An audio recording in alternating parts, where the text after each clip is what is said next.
At 4:17 and 12 seconds, USS Abraham Lincoln was making 21 knots in the outbound transit lane south of the Strait of Hormuz when the underwater plot on USS Frank E.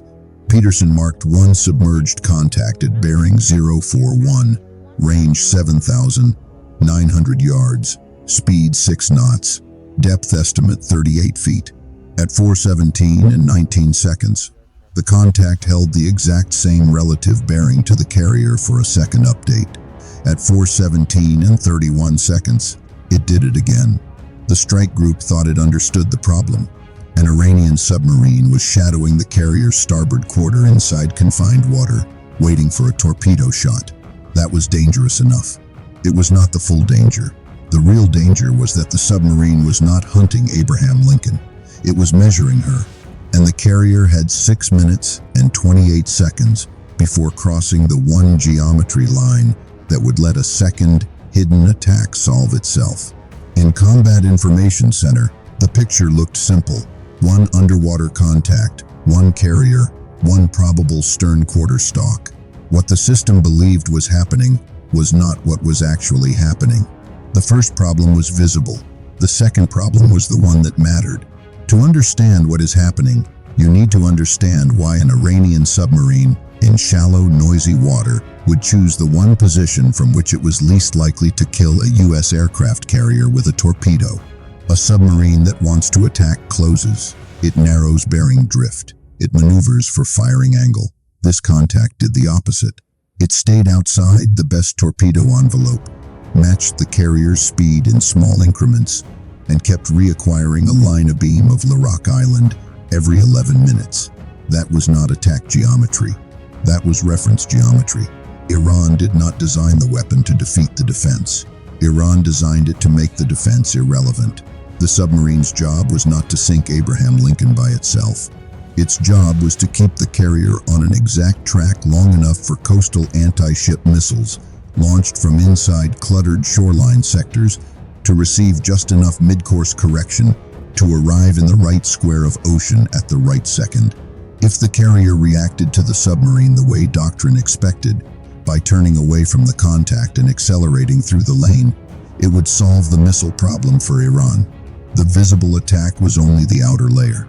The real danger was somewhere else. Lieutenant Nora Hale understood that 19 hours before the contact was classified. Hale was not the strike group commander. She was not even in the first circle of people anyone watched during a carrier transit. She was the acoustic intelligence officer on Frank E. Peterson, a specialist whose job usually mattered after commanders had already decided what kind of fight they were in. At 9:42 the previous morning, she had filed a 4-page pattern note after reviewing 8 hours of passive acoustic logs from the northern Gulf of Oman. Her note said one diesel-electric contact, probably Iranian, was not stalking for attack but rehearsing a stable shadow line off the carrier's starboard quarter using merchant traffic and shallow water reverberation to hide minute speed corrections. She highlighted one sentence in that note. If the contact maintains relative bearing instead of closing range, the submarine is probably acting as a geometry keeper for offboard targeting, not as the primary shooter. The note moved into the strike group system. It was acknowledged. It was not briefed at the top of the evening update because there had been no confirmed launch, no confirmed weapon release, and no confirmed coastal radar lock. At 4:18 and 03 seconds, Hale looked at the new trace and knew the pattern had returned. She also knew why the standard response was about to fail. Frank E.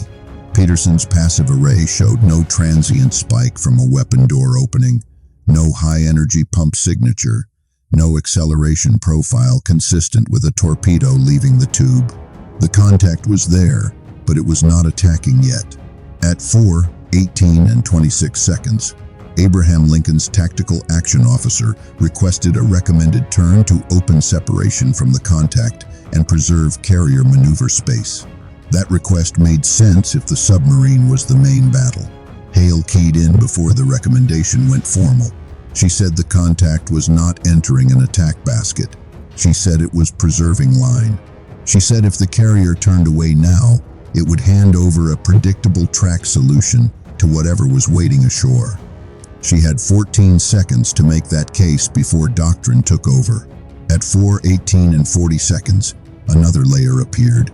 An EA-18G Growler, airborne 73 nautical miles south-southeast of the formation, logged a 1/8-second burst emission near commercial band frequencies from a point 2,400 yards ahead of the Frand.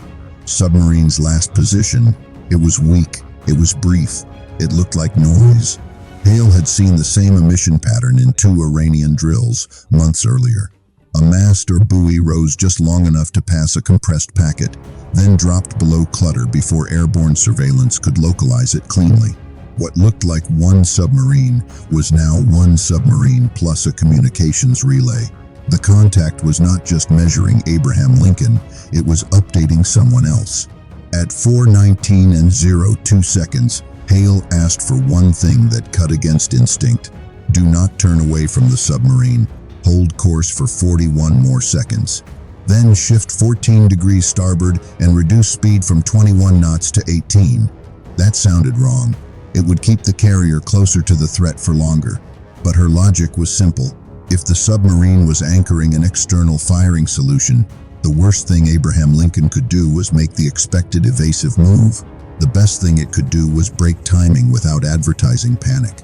A hard turn and acceleration would validate the submarine's line and tell the coast battery exactly when to launch. A delayed, shallow correction would corrupt the geometry and buy time.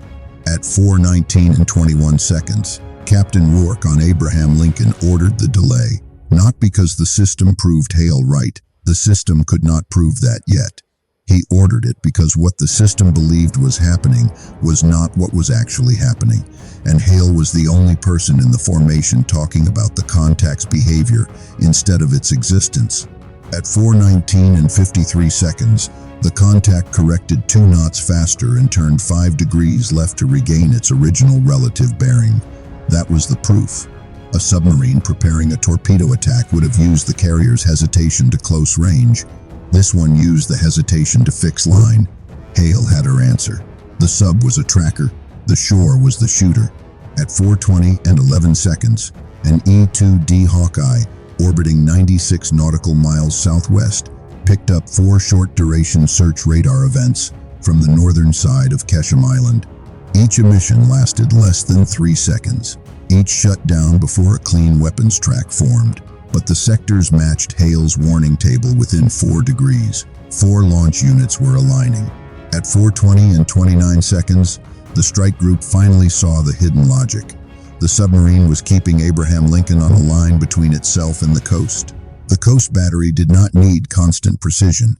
It only needed the carrier to remain where doctrine said it would remain while reacting to a trailing submarine. The defense was not blind. It was answering the wrong question. At 4:20 and 44 seconds, the formation split tasks. Abraham Lincoln held the delayed starboard turn. Frank E. Peterson went active on a narrow sonar pulse to force the contact to choose concealment or geometry. Michael Murphy shifted 4,200 yards west to thicken the missile engagement sector. One MH-60R Seahawk launched from the screen with a 1-2 sonobuoy pattern already loaded from the previous day's shallow water contingency. The Growler went from collection to disruption and began preemptive noise insertion across the burst band the buoy had used. At 4:21 and 08 seconds, the submarine made its first mistake. It stayed with the line. Instead of diving deeper or breaking to the north, it held depth and turned just enough to keep Abraham Lincoln centered. That told Hale the platform was committed to the external kill chain. At 4:21 and 34 seconds, the MH-60R dropped the first 3 buoys in a staggered 600-yard triangle. At 4:21 and 51 seconds, buoy 2 registered the same blade rate signature Hale had tracked all night. A small Iranian diesel-electric boat running at low shaft speed, likely Ghadir-class or a larger boat imitating that profile. At 4:22 and 04 seconds, the visible attack finally arrived. 2 torpedoes entered the water 6,300 yards from Frank E. Peterson, bearing 038 relative, both wake homing, both running shallow. The formation's first instinct was confirmed. There was a torpedo attack after all, but even now the torpedoes were not the main battle. They were there to force a violent defensive turn, fragment the screen, and push Abraham Lincoln back onto the original geometry line before the coastal launch. The visible attack was only the outer layer. Hale saw it at once because the torpedo bearings made no sense for a carrier kill. They were not aimed at Abraham Lincoln's hull track. They were aimed at the escort's likely intercept lane. Iran was not trying to sink the carrier with two small torpedoes in cluttered water. Iran was trying to make the escorts behave like escorts. At 4:22 and 17 seconds, Abraham Lincoln's command team had 73 seconds to choose between textbook defense and the one move the attack did not expect. Hale's recommendation was immediate. Do not swing the carrier away. Push the carrier 14 more degrees starboard, slow another 2 knots, and let the screen absorb the torpedo geometry while the growler corrupts the buoy burst channel. It was a brutal call. It meant accepting proximity to the submarine for longer in order to break the missile line. At 4:22 and 29 seconds, Rourke accepted it. Frank E. Peterson deployed acoustic decoys and turned hard port 22 degrees to drag the torpedo basket west. Michael Murphy accelerated to 28 knots to widen the missile engagement overlap. Abraham Lincoln did the opposite of what the Iranian plan expected. The carrier did not flee the contact. It stepped off the line. At 4:22 and 46 seconds, the first torpedo reacquired the decoy. At 4:22 and 57 seconds, the second passed 190 yards astern of Frank E. Peterson and turned toward decoy noise. Both threats were still alive. Neither was now controlling the carrier. At 4:23 and 05 seconds, the Hawkeye called 4 launches from Keshem Island, range 41 nautical miles, sea-skimming profile, staggered 3 seconds apart. The coastal battery had committed. 4 Qader-class missiles were inbound. This was the moment the entire Iranian design came together. The submarine had held the line. The torpedoes had forced the escorts wide. The missiles were entering low from shoreline clutter. Under a textbook reaction, Abraham Lincoln would have been exactly where they needed her to be. She was not. Hale's delay and offset had moved the carrier 1,840 yards south and 970 yards east of the expected intercept box. That sounds small. At sea, against a low missile looking for a target in clutter, it is the difference between a basket and a guess. At 4:23 and 14 seconds, the growler cut a focused jamming lane across the same burst frequency the buoy had used. At 4:23 and 21 seconds, one missile turned 6 degrees too far west. At 4:23 and 24 seconds, a second climbed 40 feet above programmed sea-skim altitude while searching for reacquisition. That climb made it visible to Michael Murphy 3 seconds earlier than planned. At 4:23 and 31 seconds, Michael Murphy fired 2 SM-6S. At 4:23 and 39 seconds, both hit. The first missile detonated at 11.4 nautical miles. The second broke up at 10.8. At 4:23 and 44 seconds, Frank E. Peterson fired 1 ESSM at the third inbound. It missed by 23 yards because the target had already shifted east, searching for the absent carrier track. But the miss still mattered. The near detonation damaged the seeker and pushed the missile low. Abraham Lincoln's starboard phalanx CIWS opened at 4:23 and 51 seconds. The missile broke up 1,100 yards out. At 4:23 and 56 seconds, the fourth missile never found the carrier at all. It crossed the original intercept box, searched 7 seconds, locked on the largest radar return left in sector, and drove into empty water after the growler's false echo displaced the return by 0.6 nautical miles. At 4:24 and 03 seconds, the missile war was over, but the submarine was still alive. At 4:24 and 11 seconds, Buoy 5 showed the contact diving and accelerating north-northeast at 11 knots. Only now was it trying to escape. Only now had it abandoned geometry. Hale passed a final firing solution to the MH-60R, bearing 036, range 4,200 yards from buoy 2, depth 62 feet, left turn developing. At 4:24 and 37 seconds, the helicopter released one Mark 54 torpedo. At 4:25 and 18 seconds, the weapon acquired. At 4:25 and 49 seconds, the contact broke apart. Debris and oil surfaced across a 180-yard circle.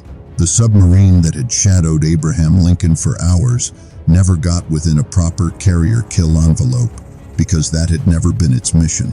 Its mission was to make the carrier move like a system and die like a calculation. By 4:31, Abraham Lincoln had resumed 19 knots. By 4:44, flight operations restarted with a 3-minute delay to the first recovery cycle. At 5:06, 2F A-18E Super Hornets struck the coastal launch area on Quesh with 4 GBU-31S and destroyed 2 transporter erector launchers, 1 mobile command truck, and 1 relay mast. 1 launcher escaped before impact. The formation never broke. The carrier kept sailing. Iran's real plan was not to overwhelm Abraham Lincoln with one dramatic weapon. It was to trap a carrier group inside its own logic, use a silent submarine to hold geometry, use 2 torpedoes to force doctrine, use 4 coastal missiles to arrive where the carrier was supposed to be. It almost worked because every piece of the visible attack was real. The submarine was real. The torpedoes were real. The missiles were real. But the plan failed because the one person who mattered did not confuse the contact with the mission. Abraham Lincoln survived. Frank E. Peterson survived. Michael Murphy survived. 4 missiles were destroyed. 2 torpedoes were defeated. 1 submarine was sunk. 2 launchers and a command truck were destroyed ashore. Iran understood the carrier. Iran understood the radar. Iran understood the doctrine. What Iran did not understand was the acoustic officer who had already seen the flaw 19 hours before the first launch and refused to let the ship fight the wrong battle.